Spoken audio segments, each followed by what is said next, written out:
There are many great speeches throughout history that people talk about, such as the Emancipation Proclamation, I Have a Dream, and many more. However, people talk about those speeches, like the I Have a Dream speech was so important. However, no one really talks about the speaker. Yeah, we all know about Martin Luther King, and we know about Abraham Lincoln and Kennedy, but we do not know, you mainly know what their speeches impact. Well, I'm going to tell you about one of the many great American speakers, Abraham Lincoln. Many know him for his most famous speech, the Emancipation Proclamation. I mean, I know people that can speak it, that have it memorized. This speech was the most important speech of his whole entire speaking career, because not only did it help show him as a president and as a speaker, but it also made a dent in history, because this speech freed so many slaves and it helped end the Civil War. Personally, I don't know anything that tops ending the Civil War and freeing people and making everyone free. So, where did he come from? Let me tell you. Abraham Lincoln was born on February 12, 1809, in Hardin County, Kentucky. He came from a poor family and moved to Indiana when he was only 8 years old, where he matured and grew up. Lincoln struggled to learn, but managed no matter what. He would practice his speeching to the fence posts and to the cows every day. Lincoln's mom died, however, when he was 10, and his dad died when he was 8. Lincoln had many speaking opportunities. He spent 8 years in the Illinois legislature and rode the circuit of courts. Lincoln married a young woman named Mary Todd, and they had 4 boys. However, only one child lived to be mature. In 1858, Lincoln ran against Stephen A. Douglas for senator, and he lost that, so he didn't go to senator. But his speaking abilities and the way he gave his speeches made him elected for the presidency to run as Republican, for which we all know Lincoln won and became our president in 1860. Then, in January 1st of 1863, he issued that famous speech, the Emancipation Proclamation, which freed all of those slaves. Although Lincoln had more and many more speeches, the Emancipation Proclamation did the most for any of his speeches. He's well known and well appreciated. Unfortunately, Lincoln was one of our assassinated presidents, and he was assassinated at Ford's Theater by John Wilkes Booth on April 14th, 1865. So next, let's look at Lincoln as a speaker.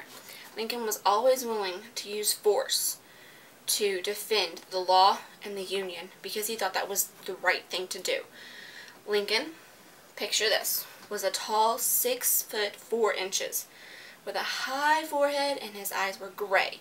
He was usually a very sad man and had no expression. However, the Boston, Massachusetts Daily Advisor tells us that when he was speaking, his face was radiant and glowing. It was like he gave expression to his thoughts before they even were spoken. The Quincy Whig of November 3rd, 1853 also says that he spoke with logic as a close reasoner for making himself understood. Lincoln was clear in his speaking and his ways. He made people realize what he was saying. Lincoln could keep the attention of a room full of people, hundreds and hundreds of people, could keep that attention all day long by just standing there and speaking.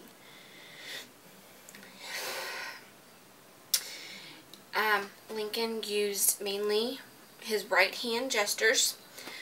William H. Herndon says that on July 19th, 1887, that Lincoln was cool, careful, sincere, truthful, and good-natured. Strong naturalness of look, poise in act, clear in ideas, simple in words, strong, tense, and discriminative. Meaning, Lincoln could stand there and talk to you and be just fine. Look at you, he was easygoing and cool, didn't get frustrated with what he was saying and pounded the board. He stood there and talked with his hand and moved his right hand to make gestures, but delivered his words by just saying his words. His voice, Lincoln's voice, was shrill, squeaking, piping, and unpleasant. And William H. Herndon also tells us on that same day, July 19th, 1887, that everything seemed to be against him, but he soon recovered. Lincoln's eyes would flash, and with every voice movement that came out, he would you could see what he was saying in his face before the words came. Every facial movement helped express his idea and feeling, although Lincoln usually just stood there and used his right hand to speak to you and say nothing else. So, what can we learn from Lincoln? To be calm when you're speaking and know what you're saying. Lincoln would usually write his speeches on a piece of paper and place it in his hat. Therefore, it would never be lost. And he would repeat them and go over them over and over and over until he memorized them. He would even change them up to that date and still have them memorized. You can tell by looking at him how he felt about something. You can see the excitement or the sadness something gave him. And yet, Lincoln could hold the attention of a room for hours, all night even, by standing in one spot and talking.